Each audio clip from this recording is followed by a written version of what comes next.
Hi hello friends, ఇవాళ వీడియోలో మనము 9th ఫిబ్రవరి 2022కి సంబంధించిన కరెంట్ అఫైర్స్ గురించి అయితే డిస్కషన్ చేద్దాం. ఎవరైతే కేంద్ర రాష్ట్ర ప్రభుత్వ ఉద్యోగాలకు ప్రిపేర్ అవుతున్నారో వాళ్ళందరికీ కూడా మన ఛానల్ తరపున వస్తున్న current affairs and paper analysis at the same time general awareness అంటే జీకే జనరల్ నాలెడ్జ్కి సంబంధించినవన్నీ కూడా చాలా ఉపయోగపడతాయి. కాబట్టి వీడియో ఎండ్ వరకు చూడండి, నచ్చితే లైక్ చేసి షేర్ చేసి మరిన్ని అప్డేట్స్ కోసం మన ఛానల్ ఫాలో అవుతుండండి. మీ వాల్యుబుల్ సజెషన్స్ని కామెంట్ సెక్షన్ ద్వారా నాకు తెలియజేయడానికి ట్రై చేయండి. ఇది లార్జెస్ట్ లెర్నింగ్ ప్లాట్ఫామ్ అండి అకాడమీ. వీళ్ళు APSC, TSPSC and SI constable ఉద్యోగాలకు ప్రిపేర్ అవుతున్న వాళ్ళ కోసం బెస్ట్ బ్యాచ్ కోర్సులు ప్రొవైడ్ చేస్తున్నారు. అండ్ ప్రజెంట్ ఒక ఆఫర్ ఉందండి. ఎవరైతే 12 నెలల సబ్స్క్రిప్షన్ తీసుకుంటారో వాళ్ళకి 2 months సబ్స్క్రిప్షన్ అయితే ఫ్రీగా ప్రొవైడ్ చేస్తున్నారు. ఇది వచ్చేసి February 8th and 9th వరకే ఆఫర్ అవైలబుల్లో ఉంటుంది. అండ్ సాధన పేరుతో వచ్చేసి ప్రాక్టీస్ కోర్స్ తీసుకొస్తున్నారండి. గ్రూప్ 1, 2 ఎగ్జామ్స్కి సంబంధించి ఏపీ అండ్ తెలంగాణకి సంబంధించి ఇందులో 3 ఎడ్యుకేటర్ల ద్వారా ఈ బ్యాచ్ అయితే మనకి 9th ఫిబ్రవరి 2022లో స్టార్ట్ కాబోతుంది. నెక్స్ట్ వచ్చేసి జూనియర్ అసిస్టెంట్ కంప్యూటర్ అసిస్టెంట్కి సంబంధించి మాక్ టెస్ట్ సిరీస్ అయితే జరగబోతుంది. ఇది February 6th ఉండబోతుంది ఆఫ్టర్నూన్ 2 PM. 150 ప్రశ్నలు, 150 నిమిషాలు, ఫ్రీ స్కాలర్షిప్ టెస్ట్. ఎవరైతే ఇందులో మనకి ర్యాంక్ 1 నుండి ర్యాంక్ 4 వరకు ర్యాంక్ సంపాదిస్తారో వాళ్ళకి పర్సంటేజ్ వైడ్గా స్కాలర్షిప్ అయితే ప్రొవైడ్ చేస్తారు. ఇది current affairs, general science, modern India and Indian national movement మీద డిపెండ్ అయి ఉంటుంది టెస్ట్. తర్వాత వచ్చేసి ఎండోమెంట్ పేపర్ 2కి సంబంధించిన కూడా మాక్ టెస్ట్ ఉంది. ఇది February 13th ఉండబోతుంది. 150 ప్రశ్నలు, 150 నిమిషాలు, ఫ్రీ స్కాలర్షిప్ టెస్ట్. ఇందులో కూడా ర్యాంక్ 1 నుండి ర్యాంక్ 4 వరకు ఎవరైతే ర్యాంక్ సంపాదిస్తారో వాళ్ళకి పర్సంటేజ్ వైడ్గా స్కాలర్షిప్ ఇస్తారు. ఇది వచ్చేసి మనకి భగవత పూర్ణ అండ్ పురాణస్ హిందూ అండర్వైడ్ ఫ్యామిలీస్ మీద ఉంటుంది టెస్ట్. తర్వాత వచ్చేసి వీకెండ్ మారుతానండి. ఎవరైతే జూనియర్ అసిస్టెంట్గా ప్రిపేర్ అవుతున్నారో వాళ్ళకి ఇంపార్టెంట్ టాపిక్స్ని వీళ్ళు మొత్తము 8 మంది ఎడ్యుకేటర్ల ద్వారా మీకు క్లియర్ చేస్తారు. 6th ఫిబ్రవరిని 7 AM ఉండబోతుంది. తర్వాత వచ్చేసి వీకెండ్ మారథాన్ కూడా ఉందండి. ఇది గ్రూప్ 1, 2 ఎగ్జామ్స్కి సంబంధించి మొత్తము 8 మంది ఎడ్యుకేటర్ల ద్వారా 11th ఫిబ్రవరి 7 AM వీళ్ళు పర్టికులర్గా డిస్కషన్ తీసుకోబోతున్నారు. తర్వాత వచ్చేసి వీకెండ్ మారథాన్ కూడా ఉంది. ఇంకోటి ఏంటంటే ఎండోమెంట్ ఇంపార్టెంట్ టాపిక్స్ మీద ఏపీఎస్ గ్రూప్ 4 ఆస్పిరెంట్స్కి ఇది ఉపయోగపడుతుంది అనమాట. అండ్ 12th, 13th దీనికి సంబంధించి 7 AM మొత్తం 8 మంది ఎడ్యుకేటర్ల ద్వారా దీనికి సంబంధించిన మారథాన్ ఉంటుంది. అండ్ ప్లస్ ఫీచర్స్ మీకు ఏంటి అంటే నచ్చిన ఎడ్యుకేటర్ ద్వారా నేర్చుకోవచ్చు. కంప్లీట్ ఎగ్జామ్ ప్రిపరేషన్ ప్లాన్ ఉంటుంది. రెగ్యులర్గా డౌట్ క్లియరింగ్ సెషన్స్ ఉంటాయి. మొత్తం సిలబస్ కవర్ చేస్తారు. ఫ్రీ టెస్ట్ వీక్లీ మాక్ టెస్ట్లు ఉంటాయి. అండ్ ఫ్రీకి అండ్ ప్లస్ సబ్స్క్రిప్షన్ డిఫరెన్స్ చూసుకుంటే ఫ్రీలో అన్ని కూడా లిమిటెడ్ అండి. ప్లస్ సబ్స్క్రిప్షన్ తీసుకుంటే అన్ని కంప్లీట్ అన్లిమిటెడ్లో ప్రొవైడ్ చేస్తారు. ఇందులో 1 month సబ్స్క్రిప్షన్ యాక్చువల్గా వచ్చేసి 1700 రూపాయలు. అండ్ కింద నేను డిస్క్రిప్షన్లో మీకు EDU Tech 10 అనే ఒక కోడ్ ఉంటుంది. ఈ కోడ్ TEC అండి 10 అనే కోడ్ ఉంటుంది. ఆ కోడ్ కానీ మీరు వాడితే మీకు 10% డిస్కౌంట్ వస్తుంది. అంటే 1700 రూపాయలది 1530 రూపాయలకి రావడం జరుగుతుంది అనమాట. ఎవరికైనా ఇంట్రెస్ట్ ఉంటే ట్రై చేయండి. డిస్క్రిప్షన్లో ఆ పర్టికులర్ లింక్స్ అయితే ఉండడం జరిగింది. మన ఫస్ట్ క్వశ్చన్ చూసుకుంటే, భారతదేశ నీటి సంక్షోభాన్ని పరిష్కరించేందుకు ఆక్వా మ్యాప్ కేంద్రాన్ని ఏ సంస్థ ఏర్పాటు చేసింది అంటే IIT మద్రాస్ అండి. చూడండి, Indian Institute of Technology Madras, IIT Madras aqua map పేరుతో inter disciplinary water management and policy సెంటర్ని ఏర్పాటు చేసింది. ఈ ప్రాజెక్ట్ మన ఇండియాలో నీటిని ఏ విధంగా భద్రపరచుకోవాలో అండ్ ఏ విధంగా నీటిని నిర్వహించాలో అనే పద్ధతులని మనందరికీ కూడా తెలియజేయడానికి ఏ విధంగా చేయాలనేది అవగాహన అండ్ అదేవిధంగా పరిశోధన చేస్తుంది. దీని ద్వారా నీటి ఆవిష్కరణ గ్రామాలను ఏర్పాటు చేయడం లక్ష్యంగా పెట్టుకుంది. అండ్ సింపుల్గా చెప్తాను చూడండి, మనం వాటర్ని ఎంత వేస్ట్ చేస్తున్నాం మనందరికీ తెలుసు. దాన్ని ఏ విధంగా సేవ్ చేయాలనే దాని మీద పరిశోధన, అనాలిసిస్ ఇలాంటివన్నీ చేయడానికి పర్టికులర్గా ఈ సెంటర్ అనేది ఉపయోగపడుతుంది. సో దాని ద్వారా ఫ్యూచర్లో గ్రామాల్లో కూడా వాటర్ని ఏ విధంగా స్టోర్ చేయాలి అనే దాని మీద పర్టికులర్గా వీళ్ళు ఫర్దర్గా గవర్నమెంట్తో టైఅప్ అయ్యి కొత్త కార్యాచరణ అయితే రూపొందిస్తారు. సెకండ్ వన్, మానవ అక్రమ రవాణాను అరికట్టడానికి ఏ ప్రొటెక్షన్ ఫోర్సు దేశవ్యాప్తంగా ఆపరేషన్ ఆహత్ను ప్రారంభించింది? ఆహత్, ఓకేనా, గుర్తుపెట్టుకోండి, చాలా ఇంపార్టెంట్. AAHT. చూడండి, ఆన్సర్ వచ్చేసి రైల్వే ప్రొటెక్షన్ ఫోర్స్ అండి. మానవ అక్రమ రవాణా అరికట్టేందుకు రైల్వే ప్రొటెక్షన్ ఫోర్సు దేశవ్యాప్తంగా కార్యాచరణ ప్రారంభించింది. దానికి ఆపరేషన్ ఆహత్ అనే పేరు పెట్టింది. ఇందులో భాగంగా మహిళలు కానీ లేదా చిన్నపిల్లలు కానీ ఎవరైనా సరే అక్రమంగా తరలిస్తే వాళ్ళని పట్టుకొని స్థానికంగా ఉండే జైలుకి అప్పచెప్పడమే దీని యొక్క ఉద్దేశం అనమాట. వీళ్ళు వచ్చేసి రీజన్గా ఉండే పోలీసులు ఉంటారు కదా, పర్టికులర్గా అక్రమ రవాణా సంబంధించిన వ్యక్తులు ఎక్కడ దొరికితే ఆ దగ్గరలో ఉండే రైల్వే స్టేషన్కి వాళ్ళని అయితే అంటే పోలీస్ స్టేషన్లో అయితే చెప్తారు. దీని ద్వారా ఏంటంటే ప్రతి రైల్లో కూడా ఖచ్చితంగా RPF సిబ్బంది ఉంటారు కాబట్టి వాళ్ళపై దీని మీద కూడా దృష్టి పెట్టబోతున్నట్లుగా ఈ కార్యక్రమం ద్వారా తెలియజేస్తున్నారు. సో దీని ద్వారా వచ్చేసి కొంతవరకు కూడా మానవ యొక్క అక్రమ రవాణాను అయితే అరికట్టాలనే ఉద్దేశంతో ఈ నిర్ణయం తీసుకోవడం జరిగింది. చాలా మంచి విషయం అని చెప్పాలి. తర్వాత వచ్చేసి థర్డ్ వన్ అండి, పవర్ధాన్ 2022 పేరుతో హ్యాకథాన్ను ఎవరు ప్రారంభించారు? ఆన్సర్ చూసుకున్నట్టయితే RK సింగ్ అండి. నాణ్యమైన విద్యుత్ అందించాలనే ఉద్దేశంతో కొత్త టెక్నాలజీతో నడిచే పరిష్కారాలను కనుగొనడానికి పవర్ధాన్ 2022 పేరుతో హ్యాకథాన్ను కేంద్ర విద్యుత్ శాఖ మంత్రి ఆర్కే సింగ్ అయితే ప్రారంభించడం జరిగిందండి. సో పవర్ధాన్ 2022 అనేది విద్యుత్ని మనకి కరెంట్ అందిస్తున్నారు కదా, వాటిల్లో టెక్నాలజీని ఇంప్లిమెంట్ చేయడమే దీని ఉద్దేశం అనమాట.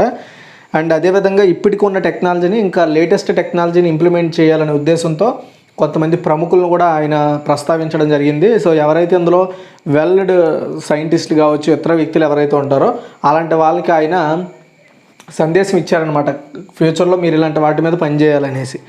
అండ్ అదేవిధంగా 4th వన్ అండి, ఏ దేశంతో రక్షణ సైనిక ఒప్పందాన్ని స్లోవేకియా పార్లమెంటు ఆమోదించింది.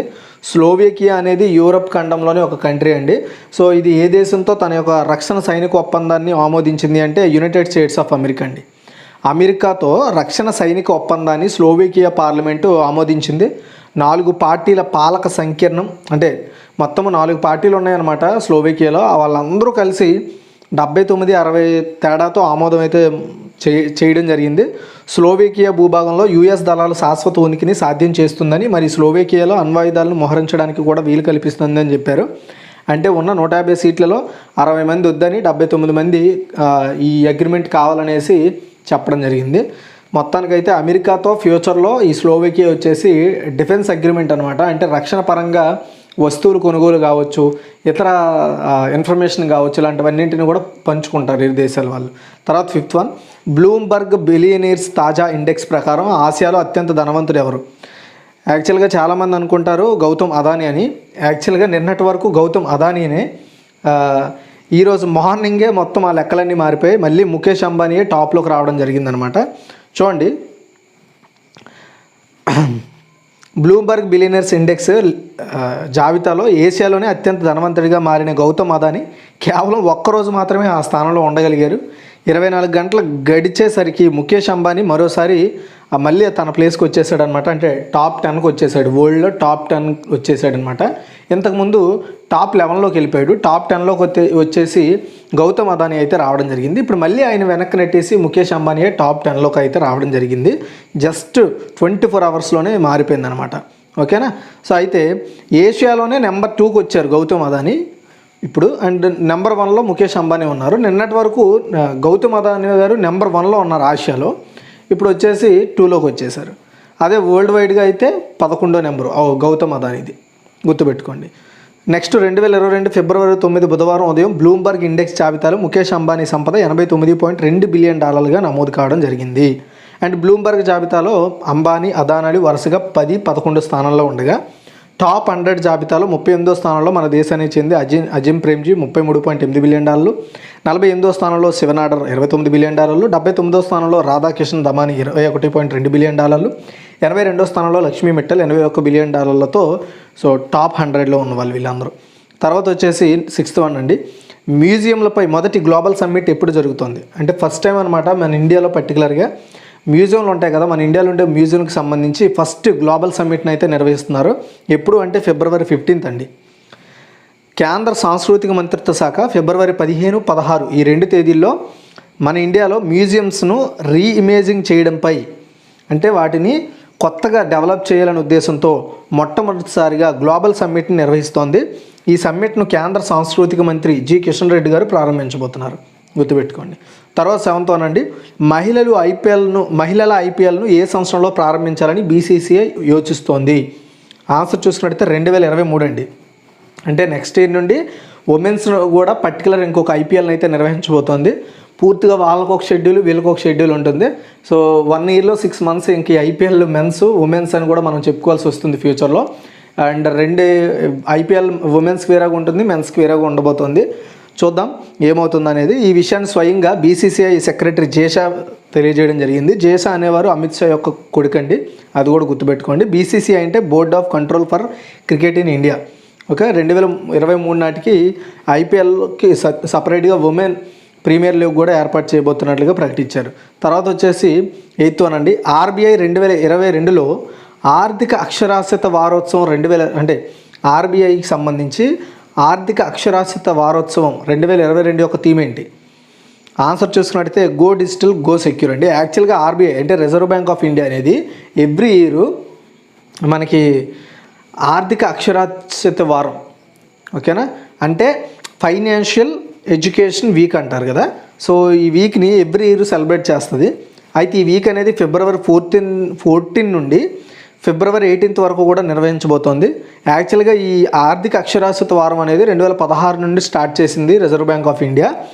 అండ్ బ్యాంకుల సమాచారాన్ని వ్యాప్తి చేయాలి అండ్ వారి ఖాతాదారులకు అండ్ విస్తృత ప్రజలకు, అంటే ఎవరైతే పర్టికులర్గా బ్యాంక్స్ ఉంటాయో బ్యాంక్ కస్టమర్లు అండ్ బ్యాంక్ యొక్క పరిధిని పెంచి కస్టమర్స్కి ఇంకా ఫెసిలిటీస్ని పెంచాలనే ఉద్దేశంతో అండ్ ఎక్కువ మంది ఆ బ్యాంకులో చేరే విధంగా ప్రేరేపించాలనే ఉద్దేశంతో ఈ పర్టికులర్ వీక్ని అయితే సెలబ్రేట్ చేస్తారు.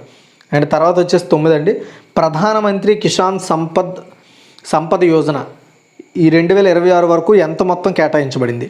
ఆన్సర్ చూసుకున్నట్టయితే 4,600 కోట్ల రూపాయలండి. 4,600 కోట్ల కేటాయింపుతో ప్రధానమంత్రి కిసాన్ సంపద యోజన మార్చి 2020 వరకు పొడిగించింది సెంట్రల్ గవర్నమెంట్. గుర్తుపెట్టుకోండి, పొడిగించిన తేదీ. ఈ పథకాన్ని ఫుడ్ ప్రాసెసింగ్ పరిశ్రమల మంత్రిత్వ శాఖ నిర్వహిస్తోంది. ఇది పర్టికులర్గా వ్యవసాయ ఉత్పాదకతను, అంటే వ్యవసాయ ఉత్పత్తులకు సంబంధించిన స్కీమ్ అనమాట ఇది. సో ఆ పర్టికులర్గా ఈ వ్యవసాయ ఉత్పత్తులు ఏవైతే ఉంటాయో అలాంటి వాటిల్లో దేశంలో వాటిని మెరుగైన వినియోగాన్ని పెంచేలా, సో ఆ వ్యవసాయ ఉత్పత్తులు ఎవరైతే చేస్తున్నారో అలాంటి వాళ్ళకి ఆర్థికంగా బలాన్ని ఇవ్వడం కోసం ఈ స్కీమ్ స్టార్ట్ చేశారు. 2015-2016 సంవత్సర వ్యవధిలో 53 మిలియన్ల బడ్జెట్ ఈ పథకానికి కేటాయించబడింది. అయితే సంపద అనేవారండి ఫస్ట్గా యాక్చువల్గా చూసుకుంటే అగ్రో మెరైన్ ప్రాసెసింగ్ మరియు డెవలప్మెంట్ ఆఫ్ అగ్రో ప్రాసెసింగ్ క్లస్టర్ల పథకం అనేవారు. ఈ పథకం ఆగస్టు 2017లో PMKSYగా పేరైతే మార్చడం జరిగింది, గుర్తుపెట్టుకోండి. తర్వాత వచ్చేసి 10 అండి, విక్రమ్ సారాభాయ్ స్పేస్ సెంటర్కి నూతన డైరెక్టర్గా ఎవరు నియమితులయ్యారు అంటే doctor Unnikrishnan Nair. Okay, Vikram Sarabhai space centre, దీన్ని VSSC అంటారు. దీనికి కొత్త డైరెక్టర్గా ఉన్నికృష్ణన్ నాయర్ నియమితులయ్యారు. ఆయన గతంలో ఇస్రోలో హ్యూమన్ స్పేస్ ఫ్లైట్ సెంటర్ డైరెక్టర్గా వర్క్ చేశారు. ఇస్రో చైర్మన్గా ఇటీవల బాధ్యతలు చేపట్టిన సోమనాథ్ తర్వాత ఆయన బాధ్యతలు చేపట్టారు. కేరళకు చెందిన నాయర్ బెంగళూరులోని IISc నుండి ఏరోస్పేస్ ఇంజనీరింగ్లో ME పట్టా పొందారు. అండ్ IIT చెన్నై నుండి, అంటే మద్రాసు నుండి PhD చేశారు. 1985లో VSSC ఇస్రోలో చేరి పలు కీలక పదవులు చేపట్టారు. అతను అనేక అవార్డులు అండ్ ప్రశంసలు కూడా అందుకున్నాడు. తర్వాత 11 అండి, R రాజ్మోహన్ ఇటీవలే మరణించారు. అతను ఎవరు అంటే ఖగోళ శాస్త్రవేత్త అండి.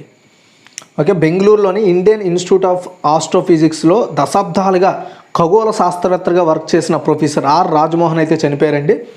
కవలూరు VBOలోని 48 సెంటీమీటర్ల స్మిత్ టెలిస్కోప్ను ఉపయోగించి గ్రహ శకలాలను కనుగొనడం లక్ష్యంగా పెట్టుకున్న కల్కి ప్రాజెక్టుకు అతను బాగా ఫేమస్ అవ్వడం జరిగింది, గుర్తుపెట్టుకోండి. తర్వాత 12, తెలంగాణ రాష్ట్రంలోని ఏ జిల్లాలో పత్తి పరిశోధన కేంద్రం ఏర్పాటు కానుంది అంటే ఆదిలాబాద్ అండి. ఆ ప్రభుత్వ వ్యవసాయ అనుకూల విధానాలను, అదేవిధంగా వ్యవసాయ ప్రగతిని రైతులకి మరింతగా చేరువవ్వాలనే ఉద్దేశంతో, కొత్త విధానాలు వారికి చేరవేయాలనే ఉద్దేశంతో ఇలాంటి అంశాలతో అధికారులతో తెలంగాణ వ్యవసాయ శాఖ మంత్రి S నిరంజన్ రెడ్డి ఒక మీటింగ్ పెట్టారండి. ఆ మీటింగ్లో ఆయన ఏం ప్రకటించారంటే పంటల వైవిధ్యకరణతో పాటు వ్యవసాయ పరిశోధనా కేంద్రాలలో పరిశోధనలు జరగాలని చెప్పారు. అంతర్జాతీయంగా తెలంగాణ పత్తికి డిమాండ్ ఉన్న నేపథ్యంలో ఆదిలాబాద్లో పత్తి పరిశోధనా కేంద్రం తక్షణ ఏర్పాటుకు నిర్ణయం తీసుకున్నట్లుగా ఆయన ప్రకటించారు. అండ్ వికారాబాద్ జిల్లాలో తాండూరులోని కంది విత్తన పరిశోధన కేంద్రాన్ని ప్రత్యేకంగా అభివృద్ధి పరచాలని కూడా నిర్ణయం తీసుకున్నట్లుగా ఆయన చెప్పారు. తర్వాత 13, వన్డే క్రికెట్ చరిత్రలో తొలి 6 మ్యాచ్లలో 30కి పైగా పరుగులు చేసిన తొలి ఆటగాడు ఎవరు? ఆన్సర్ చూసుకున్నట్టయితే సూర్యకుమార్ యాదవ్. షబాష్. చూడండి, విండీస్తో జరిగిన 2 వన్డేల్లో 83 బంతుల్లో 5 4లు సాయంతో 64 పరుగులు చేసిన టీమిండియా మిడిల్ ఆర్డర్ బ్యాటర్ అయిన సూర్యకుమార్ యాదవ్ షబాష్ ప్రపంచ రికార్డు నెలకొల్పాడని చెప్పాలి. వన్డే క్రికెట్ చరిత్రలో, గుర్తుపెట్టుకోండి, వన్డే క్రికెట్ హిస్టరీలో తొలి 6 మ్యాచ్లలోనే 30కి పైగా పరుగులు చేసిన తొలి బ్యాటర్గా వరల్డ్ రికార్డ్ క్రియేట్ చేశాడు ఆయన. గతంలో నెదర్లాండ్స్ ఆటగాళ్ళు ర్యాన్టెన్ డస్కటే, టామ్ కూపర్, పాకిస్తాన్ ఆటగాడు ఫఖర్ జమాన్లు తొలి 5 వన్డే ఇన్నింగ్స్లో 30కు అదనంగా పరుగులు చేశారు. అయితే తాజాగా సూర్యకుమార్ వీరిని అధిగమించి ప్రపంచ క్రికెట్లో ఎవరికీ సాధ్యం కాని అరుదైన రికార్డును తన ఖాతాలో వేసుకున్నాడు. వన్డే కెరీర్లో ఇప్పటివరకు 6 మ్యాచ్లు ఆడిన సూర్యకుమార్ 65.25 సగటున 266 పరుగులు చేశాడు. తర్వాత 14 అండి, మెడీ బడ్డీ నూతన బ్రాండ్ అంబాసిడర్గా ఎవరు నియమితులయ్యారు అంటే అమితాబ్ బచ్చన్ అండి. మెడీ బడ్డీ అనేది ఒక ఆన్లైన్ హెల్త్ కన్సల్టెన్సీ అని చెప్పాలి. ఇది చాలా ఫేమస్ అనమాట. మన ఇండియాలోనే హెల్త్ సెక్టార్లో నెంబర్ 1 స్టార్టప్ కంపెనీ. ఈ కంపెనీకి ప్రముఖ, అంటే ప్రమోటర్గా చెప్పవచ్చు, లేదా ఆ బ్రాండ్ని ప్రజల్లోకి తీసుకెళ్లడం కోసం బ్రాండ్ అంబాసిడర్గా ఈ కంపెనీకి బాలీవుడ్ దిగ్గజమైన అమితాబ్ బచ్చన్ బ్రాండ్ అంబాసిడర్గా నియమించుకున్నట్లుగా మెడీ బడ్డీ అయితే ప్రకటించడం జరిగింది. సో ఇదండి టోటల్గా ఈ రోజు యొక్క టోటల్ కరెంట్ అఫైర్స్. ఒకసారి మనం క్విక్ రివ్యూ చూద్దాం. భారతదేశ నీటి సంక్షోభాన్ని పరిష్కరించేందుకు ఆక్వా మ్యాప్ కేంద్రాన్ని ఏ సంస్థ ఏర్పాటు చేసిందంటే ఐఐటి మద్రాస్. మానవ అక్రమ రవాణాను అరికట్టడానికి ఏ ప్రొటెక్షన్ ఫోర్స్ దేశవ్యాప్తంగా ఆపరేషన్ ఆహత్ని ప్రారంభించిందంటే railway protection force. And powerthon 2022 పేరుతో హ్యాక్దాన్ను ఎవరు ప్రారంభించారు అంటే ఆర్కే సింగ్. తర్వాత వచ్చేసి ఏ దేశంలో రక్షణ సైనిక ఒప్పందాన్ని ఏ దేశంతో స్లోవేకియా పార్లమెంట్ ఆమోదించిందంటే United States of America. Bloomberg billionaires తాజా ఇండెక్స్ ప్రకారం ఆసియాలో అత్యంత ధనవంతుడు ఎవరంటే ముఖేష్ అంబానీ. నెక్స్ట్ క్వశ్చన్ చూసుకుంటే మ్యూజియంపై మొదటి గ్లోబల్ సమ్మిట్ ఎప్పుడు జరగనుందంటే ఫిబ్రవరి 15వ తారీఖున. తర్వాత వచ్చేసి ఆర్బీఐ ఆర్థిక అక్షరాస్యత వారోత్సవం 2022 ఒక థీమ్ ఏంది అంటే గో డిజిటల్ గో సెక్యూర్. ప్రధానమంత్రి కిసాన్ సంపద యోజనకి 2026 వరకు ఎంత మొత్తం కేటాయించబడిందంటే 4,600 కోట్ల రూపాయలు అనమాట. విక్రమ్ సారాభాయ్ స్పేస్ సెంటర్కి నూతన డైరెక్టర్గా ఎవరు నియమితులయ్యారంటే డాక్టర్ ఉన్నికృష్ణన్ నాయర్. తర్వాత క్వశ్చన్ చూసుకుంటే ఆర్ రాజమోహన్ ఇటీవల మరణించాడు. అతను ఎవరు అంటే ఖగోళ శాస్త్రవేత్త. తెలంగాణ రాష్ట్రంలో ఏ జిల్లాలోని పత్తి పరిశోధన కేంద్రం ఏర్పాటు కానుందంటే ఆదిలాబాద్. తర్వాత క్వశ్చన్ చూసుకుంటే వన్డే క్రికెట్ చరిత్రలో తొలి 6 మ్యాచ్ల్లో 30కి పైగా పరుగులు చేసిన తొలి ఆటగాడు ఎవరు అంటే సూర్యకుమార్ యాదవ్. తర్వాత మెడీ బడ్డీని నూతన బ్రాండ్ అంబాసిడర్గా ఎవరు నియమితులయ్యారంటే అమితాబ్ బచ్చన్ అండి. Thanks for watching. ఈ వీడియో చూసినందుకు షేర్ చేయండి, లైక్ చేయండి. మరిన్ని అప్డేట్స్ కోసం మన ఛానల్ ఫాలో అవుతుంది.